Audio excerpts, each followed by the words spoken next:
What we're doing is we're trying to figure out the plays that we need to run in order to be able to be a success in life. Because I think sometimes what we do is we get caught up running the wrong plays. Or we've been running a play in life so long that it just kind of becomes habit.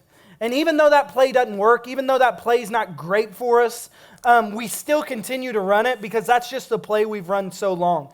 Think about this, the way that you raise kids and treat your kids. The way that you raise your kids at 6 should not be the same way that you raise your kids when they're 16 or when they're 26 or 36. And so our playbook, we've got to constantly evaluate, we've got to constantly look at, we've got to constantly see what needs to change, what needs to be added, what needs to be taken away from it.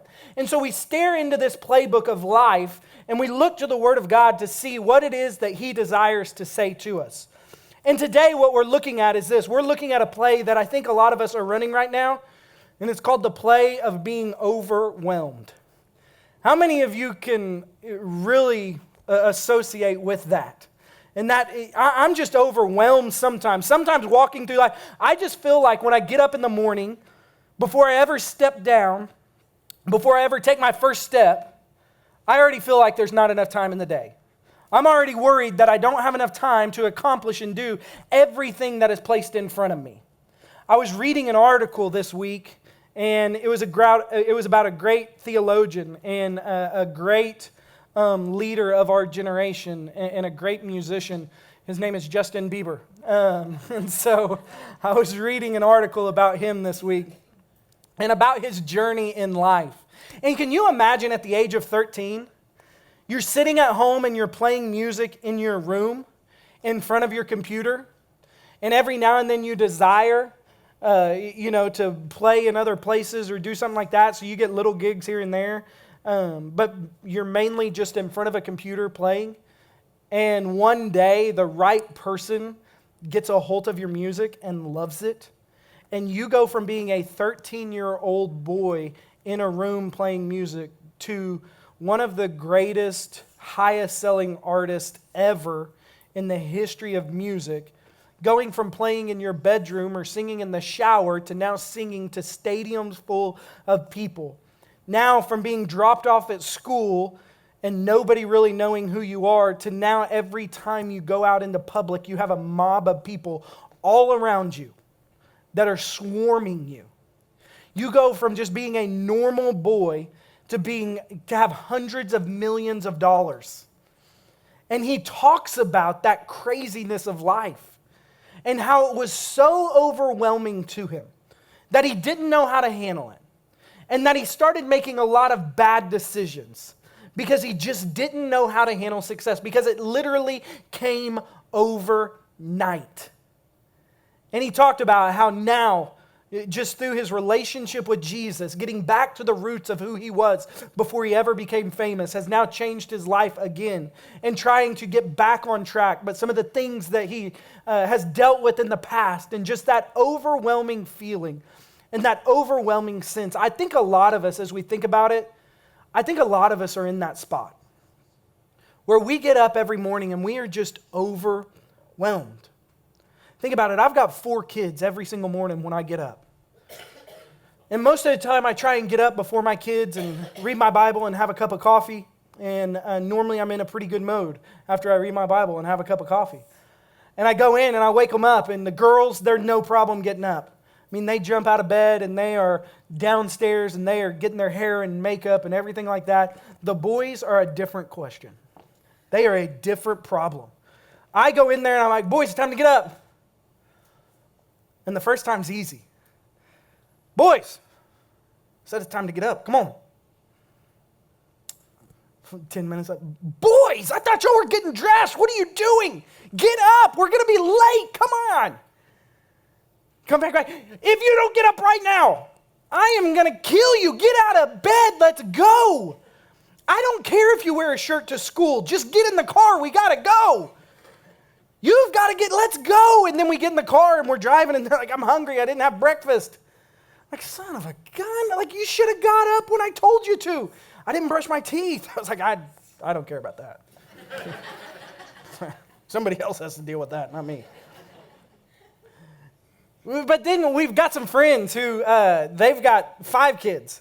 And they were taking their kids to school, and they dropped their kids off at school. And when they drop their kids off at school, one of them gets out of the car, and he's like, "Oh, Mom, forgot my shoes."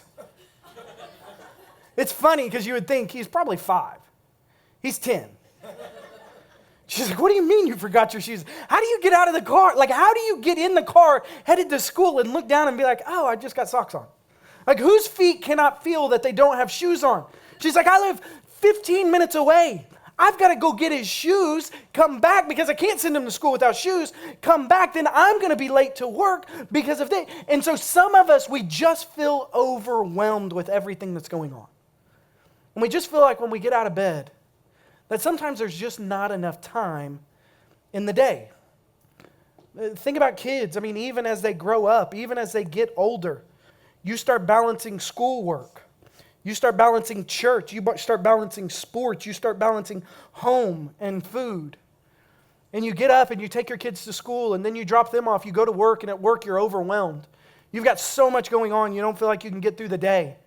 And then finally work comes to an end, and you realize when you get done with work, what you've got to do is you've got to pick up the kids. One has to go to piano lessons. One has to go to cheerleading. Another one has to go to baseball. Another one has to go to basketball. And then when you get done that with, you've got to take them home. And then once you get home, you realize, oh yeah, they got to eat. And we've had cereal 7 nights in a row, so we probably need something a little healthier. So you try to cook something, and then when you cook it, you forget about it because you're dealing with homework, and it burns. And so now you're on 8 nights in a row cooking cereal. And you feel like a fantastic parent because you start looking online and you start seeing everybody posting everything about their day. And you see somebody who has cooked dinner and it is perfect. Their food is shaped in a heart. Their gravy is in a smiley face. Their kids are sitting around the table with a smile on their face, and you're going, how are they doing this? Like, I don't understand how they can get this done. I'm trying the best I can, and it's like chaos. And you see other pictures where the dad's wrestling with the kids, and they're just laughing, and it looks like they're having so much fun. And breakfast, I mean, it doesn't look chaotic, and you're just like, I don't understand. Like, I am trying my hardest, but my pictures don't add up. Like if I post pictures, it's going to look like I'm killing my kids. Like, we're not happy and smiling, you know. It's like, get to the table. Sit down. Yes, you have to wear pants to eat dinner at the table. Yes, put a shirt on, boys. And you just think, I don't know what I can do. And then finally, it's homework. And you're sitting there and you're overwhelmed again because you realize 5th, 6th, 7th grade math is something you can't do anymore. You realize very quickly, you are not smarter than a 5th grader. And it frustrates you because you're trying to help them with homework, and you are causing them to fail every class that they're in. And so you're overwhelmed. And then finally, they go to bed. And when they go to bed, I've never met kids that need to use the bathroom more or drink more water at the point of going to bed than my kids. I cannot get them to drink water during the day, but when it comes time to go to bed, it is like they are in the Sahara Desert and they have been without water for a week. And they need a glass. Please, Dad, I'm not going to make it through the night if I don't get some water. Please, I just got to get water. Please, please, just let me have a glass of water. Fine, get some water. And a cookie? No, get in bed. Quick. And finally, they're in bed, and you realize, I've got to do all this again tomorrow. Like, I've got everything that just took place, I've got to do again tomorrow. And you're totally and completely overwhelmed. And you don't know what to do. And you look at everybody else's life and you feel like they have it together because you look and you're just like, man, they're managing their kids so well. Man, they're managing sports so well. They're managing homework so well. But here's the thing you've got to understand. Some people are not in the same season of your life. And when you look at their life, everybody posts highlight reels. Everybody posts the best out of their day. Nobody, when they take a picture of themselves to post it online, starts snapping pictures and goes, oh my goodness, man, my nose looks terrible. Yep, posting that. My forehead looks huge. I look awful in this. We're definitely posting this. I mean, you start editing things, you start changing things, you start changing the light, you're flipping lights on and off, and you're just like, come on. Like, what in the world? My hair's not that thin. Please, I got to get a better light. And you only post the best. And here's the thing. We judge ourselves off other people's highlight reels, not off their life. And we start beating ourselves up because we can't keep up with their highlight reel. But then we also start beating ourselves up because other people are in different seasons than we're in. See, you start beating yourself up because you can't take your kids to eat out at every meal. And you're watching one family who literally eats out at every meal, but what you don't understand is they have a baby. That baby does not eat. And it's just two of them going to dinner every single night, and you've got 5 teenagers, and every time you take them to eat, they want a 72-ounce steak. And then when you get done, they complain that they're still hungry.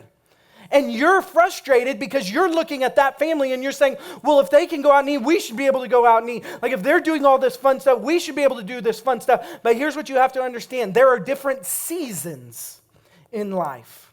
And you cannot judge your life based on somebody else's season. Because it's like looking towards my yard. And it's like seeing my flower bed. And it's like me posting a picture of my yard and my flower bed in the middle of winter. And you going outside and being so frustrated because nothing's growing in your garden, because your grass is turned brown, because there's no flowers in your flower bed, because you have to understand it is a different season.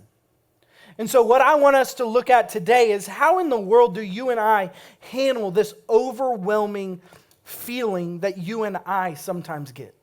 And it might not be sometimes. We might be experiencing this more and more than we ever have. This generation, there's a study, and this generation thinks that this is the hardest generation to ever live in. That there is more on their shoulders right now than has ever been on the shoulders of anybody. And some of the things, the top 10 list, it's really, really interesting. Because some of the things that they listed of making their life so overwhelming and so difficult was not being able to go to all the events that are taking place. Their phone not working. It's a tragedy when that does not work. Friends and hanging out with friends, jobs. And so it's just interesting as you watch and you think through this, because this culture right now, where we are in life, we feel like this is the greatest and the biggest burden that life has ever put on us. And so how do you and I manage through that? How do we walk through that time right now of feeling overwhelmed? And so what I want you to do is turn to Matthew chapter 26. We're going to read verse 36 all the way to 46. It really worked out well today. And so Matthew 26, 36, 46. And it says this, then Jesus went with them to the place of Gethsemane. And he said to his disciples, sit here while I go over there and pray. And taking with him Peter and the 2 sons of Zebedee, he began to be sorrowful and troubled.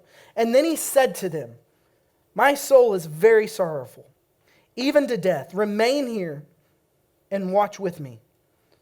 And going a little further, he fell on his face and he prayed, saying, Father, if it be possible, let this cup pass from me. Nevertheless, not as I will, but as you will. Verse 40, then he came to the disciples and he found them sleeping. And he said to Peter, could you not just watch with me for an hour? Watch and pray that you may not enter into temptation. The spirit is willing, but the flesh is weak. And the second time he went away. And he prayed, Father, if this cup can pass from me, let it be. But not my will, but your will be done. And again he came and he found them sleeping, for their eyes were heavy. So leaving them again a third time, he went away and he prayed the same thing again. And he came to the disciples and he said, sleep and take your rest later. He said, see, the hour is at hand. The Son of Man is betrayed into the hands of sinners. Rise and let us go. The betrayer's at hand. And a lot of us look at this and we think that what Jesus is going through, and we see this overwhelming sense, you can almost see the burden on the heart of Jesus, the heaviness that he's carrying. See, Jesus is 33 years old. This is what he was created to do. Jesus had left heaven for this moment. But when this moment finally got here, Jesus realized the weight of the moment. And as he realized the weight of the moment, he realized, please, God, if there's anything other than this that we can do, God, if there's anything else that can happen, if there's anything else we can do, please, God, let's do something else. And most of us would think that it was the crucifixion that he was fixing to face that was so burdensome to him. Because if you think about it, he was fixing to go be handed over, and he was fixing to go stand in front of a crowd that he was actually giving his life for. He was going to die for them. And when he's going to die for them, this same crowd is the one that is going to stand up and reject him and say, crucify him, crucify him. And as they send him off, they beat him with a whip that rips his skin away, to a point to where if they would hit him in some spots where the skin has been ripped away, it could literally open up his insides and his insides could come out. Or you think it could be the fact that he's thinking about his beard being ripped off of his face. Not shaved, ripped. They grab their hands and they just start yanking it and yanking that beard out of his face. Or you could think it's the crown of thorns that were placed on his head where the nails go under the skin and run down the scalp and he can feel it as it's up against his skull. Or you think, well, it might be that he has to, after all that, put a cross on his shoulder and carry the cross to the place where they are eventually going to crucify him. Or if it's not even that, you could begin to think that maybe it's not even that. What it is it's them nailing Jesus' hands and feet to the cross, where he's laying on the ground and they begin to stick nails through his hands so that he can hang on this cross. Or if it's not even that, you can begin to think that it might be the way and the labor of his breathing that he has to go through. That as he's on the cross, in order to get a breath, he has to push up and pull up on the nails that are in his hands and his feet. And his back that has been ripped into shreds is now pushing against that wood, and it's agonizing just to take a breath in. And you and I oftentimes would go to that point and we would think that is what was so overwhelming to him. That's what he was unwilling to face. That's what he was saying, Father, please, if anything, take this from me. Do something different. I can't suffer like that. And for you and I, that's what we would assume. See, but what Jesus was actually talking about was the weight of sin that was fixing to be placed on his shoulders. Because what you have to understand is sin separates from God. And Jesus didn't fear the physical pain that he was fixing to face. The fear that Jesus had was the absence of his Father in his life. That he was having to take on our sin. And in taking on our sin, he was having to take on the punishment of our sin, which is a rejection of his Father. And that was overwhelming to him. I can't imagine not being able to have a relationship with God. Not being able to pray to him and him listening. Not being able to draw near and he draws near to me. Not being able to have burdens that he can carry and walk with me. And know that when I am crying out, he is listening and his ear is bending down. Not being able to understand that a relationship with God and the presence of God is more important in our life than any other thing. And Jesus was so burdened and overwhelmed that he was fixing to walk into this moment of rejection from his Father. Not because of anything that he did, but because of what we had done. The sin that he had chosen to take on his shoulders. And for 33 years, he had been preparing for this. But 33 years did not prepare him for that moment. Because it's unfathomable. And his heart was so heavy that even as he prayed, instead of sweat coming out, blood began to come out of his pores. Because he was so burdened. And I think you and I can find ourselves in a spot sometimes to where we feel so burdened and so overwhelmed, we don't know what to do. And so for us today, what I want us to look at is 5 things we find in this passage of what Jesus did in order for us to handle being overwhelmed. The first thing is this: Jesus prayed. It says, watch and pray that you may not fall into temptation. He says the spirit is willing, but the flesh indeed is weak. See, there's a sense and there's a side of us, a spiritual side of us that desires to be obedient to God. There's a sense and a side of us that says, I want to do what God has called us to do. I want to do what God has instructed me to do. The life that He has called me to, even though it may seem big, even though it may seem overwhelming, even though it may seem like I can't do this. Because listen, God's calling is always bigger than your ability. And so every time God calls you, it's always bigger than what your ability is, so that you have to rest and rely on Him. And you have to trust in Him to be your provider, to be the one that leads you and guides your steps, to be the one that shows up when you can't. And so God's always calling us to something that we can't do on our own. And so the Spirit is always willing. There's a spiritual side to us that says, I want to be obedient, and I want to follow God, and I want to do what He's called me to do. And when it feels bigger than me and it feels overwhelming, God, I want to do it. But then there's a side of me, there's a flesh side that begins to speak into me. You can't do this. You're not good enough. You don't have the ability. You're not a good enough leader. You're not a good enough husband. You're not a good enough father. You're not a good enough mother. You're not a good enough worker. You're not a good enough child. You can't do this. And the flesh begins to battle against the Spirit. And Jesus says what you've got to do is you've got to begin to pray. And you've got to begin to fight the spiritual battle. And you've got to stand firm on who God has called you to be and what God has called you to do. And you've got to take your stance and you've got to say, I'm going to be obedient to God. I'm listening to my spirit and to the and following the Spirit that is inside of me, not the flesh that wants me to pull away, and not the flesh that wants me to do what God doesn't want me to do. See, Philippians 4, 6, and 7 says this: be anxious for nothing, but in everything by prayer and petition, let your requests be made known to God. And then it says this: and the peace of God, which passes all understanding, will guard your heart and mind. See, here's what you've got to understand. It says, in everything, pray. Your first response to being overwhelmed is falling on your knees. God, I don't know if I can do this. Pray. God, I'm not sure if I'm good enough. Pray. God, this feels overwhelming. Pray. And then here's what God does. God gives peace where there should be no peace.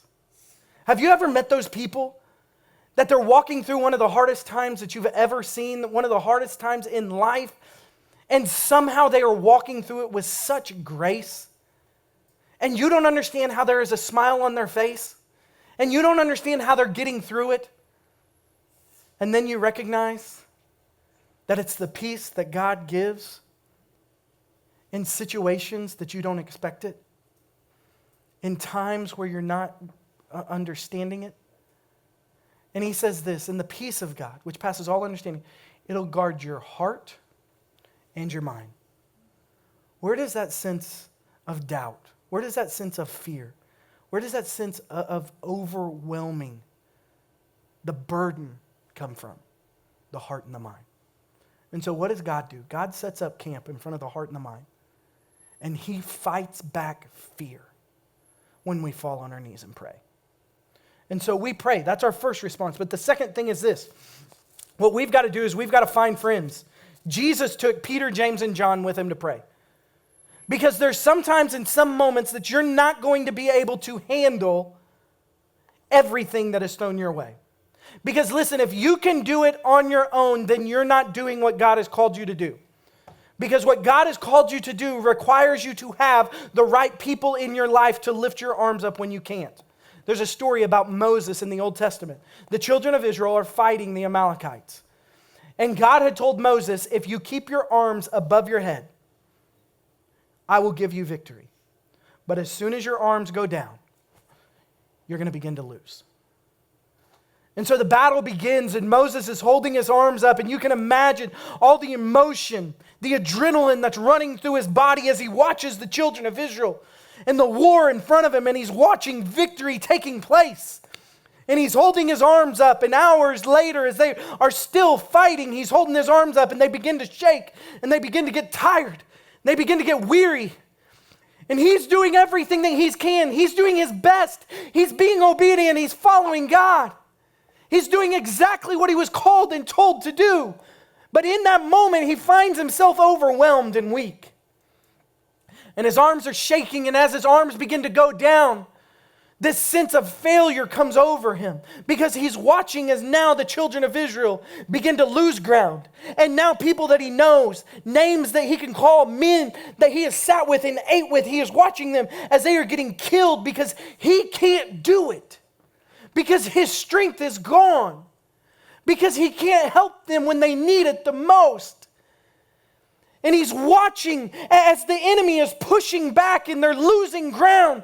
And he holds his arms up a little more and a little longer. And he's trying with all of his might to keep his arms up. But it just gets weaker and weaker and weaker. And he can't hold them up. And he feels like a failure because he knows what he's supposed to do. I'm supposed to be a good dad. I'm supposed to get up and read my Bible. I'm supposed to be a good mom.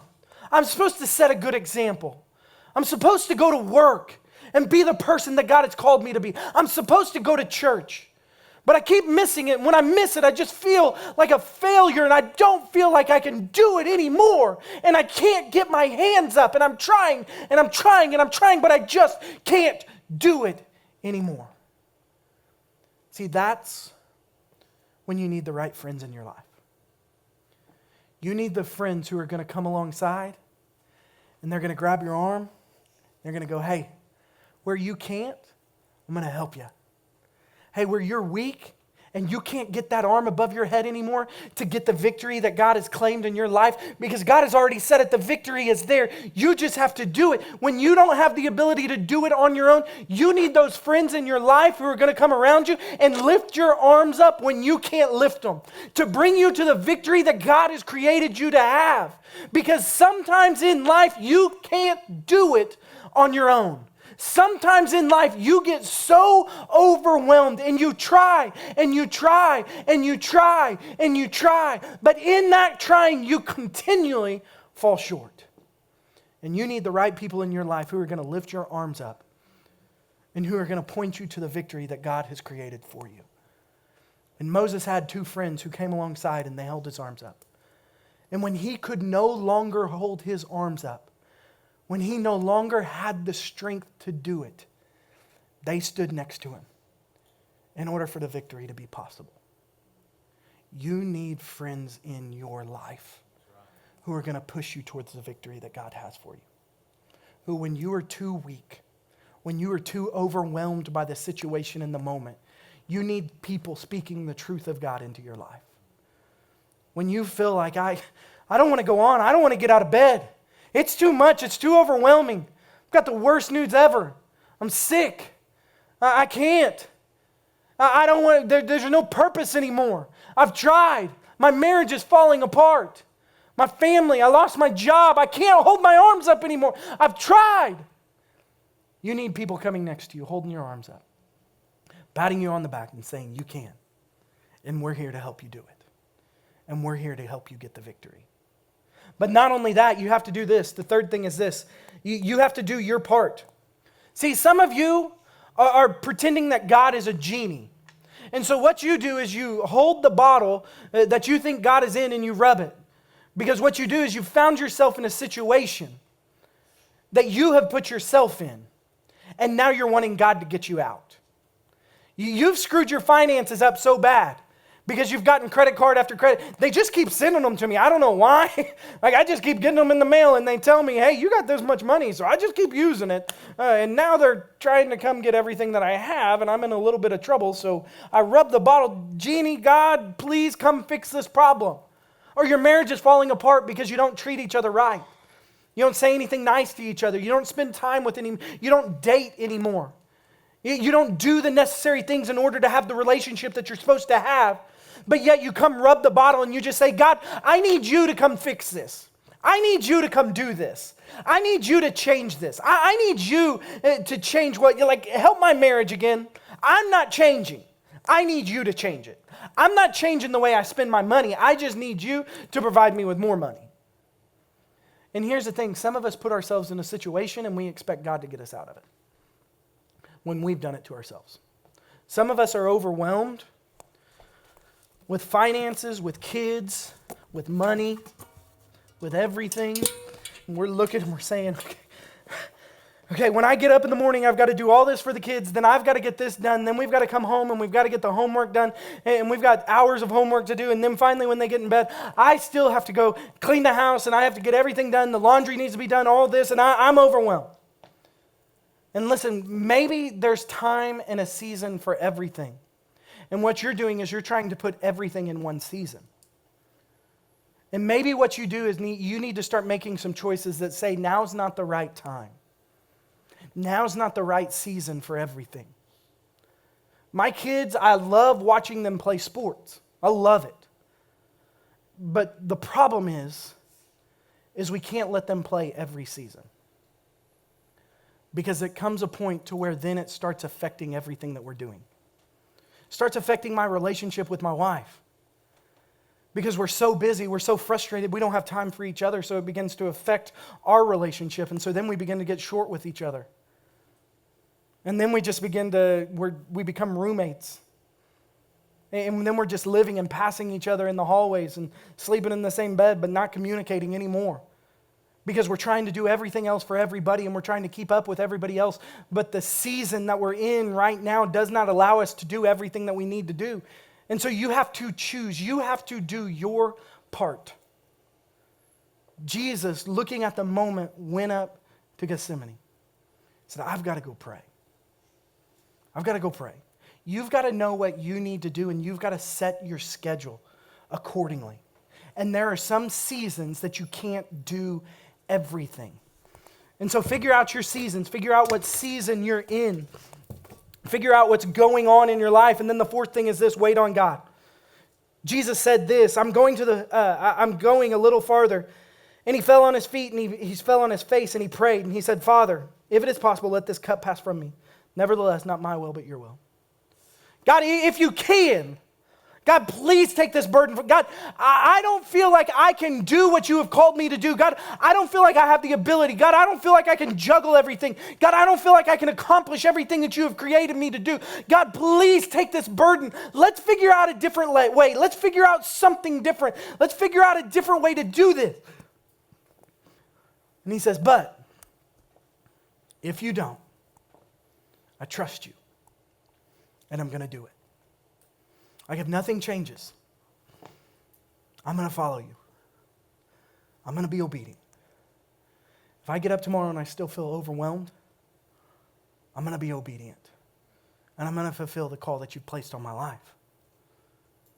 If I get up tomorrow and I still feel like I'm overwhelmed, and I've done everything that I can, I've eliminated the overwhelming feeling that I've placed on myself, and now, God, it's just your calling on my life, I'm still going to be obedient. I'm still going to follow you. And then the fifth thing is this: Jesus looked at his disciples and he did this. He walked towards it. He said, rise, let us be going. See, the betrayer is at hand. He begged and he begged and he begged and he said, God, please, if there's any way, please take this from me. God, if this burden can be lifted from my shoulders, if you can take this overwhelming sense off of me, please, God, take it off of me. But if you can't, that's okay. And he looks at his disciples and he says, let's go. Because here's what you've got to understand. God is never going to ask you to walk towards what he has called you to do alone. He is always walking with you. But not only that, he wants to share the burden with you. Like when you feel like you can't, look at this. Look at what he says in Hebrews 4:16. It says this: let us then approach God's throne of grace with confidence, boldly, so that we may receive mercy and find grace in our time of need. 2 Corinthians 12:10 says this: that's why, for Christ's sake, I delight in my weakness, in insults, in hardships, in persecution, in difficulties. For when I am weak, then I am strong. Because when I'm weak, he's strong. When I can't, he steps in and he can. When I've done all that I can, God then steps in and God says, okay, now I do my part. See, we do our part and we leave the rest to God. I do the best I can, and then I step back and I say, okay, God, I've done everything I can. God, I've prayed. I've fallen on my knees and I have prayed and I have begged. I've got friends and they are involved and they are pushing me towards what you have called me to do. I have got people lifting my arms up, lifting me up. God, I have looked at my sky. I've looked at everything in my life and I have eliminated what I can eliminate in order to get this overwhelming sense off me. But God, not my will, your will be done. I'm waiting on you. And if you still say go forward, press on, then God, I'm moving forward towards it. And I am going to do the best that I can because I know what you have called me to is the victory that is to come in the future. I know that no matter what I'm facing right now, God, you have greater things and better things in store for me. In this overwhelming sense, it's not for my glory, it's not for my fame, but it's for your purpose and your kingdom and for people to get saved. And so, God, if I have to feel this feeling of burden and overwhelm, God, then I will feel this and I will take this in order for people to be saved, in order for people to come to you. And so listen, here's what I want to encourage you with today. I want to encourage you that if you are overwhelmed, understand that you are not walking this journey alone. Psalms 40 says that he pulled you up out of the pit, out of the miry clay, and he set your feet on a solid ground, making your path straight. Listen, you are not walking this journey alone. What God desires of you is to trust him and walk with him. Would you pray with me?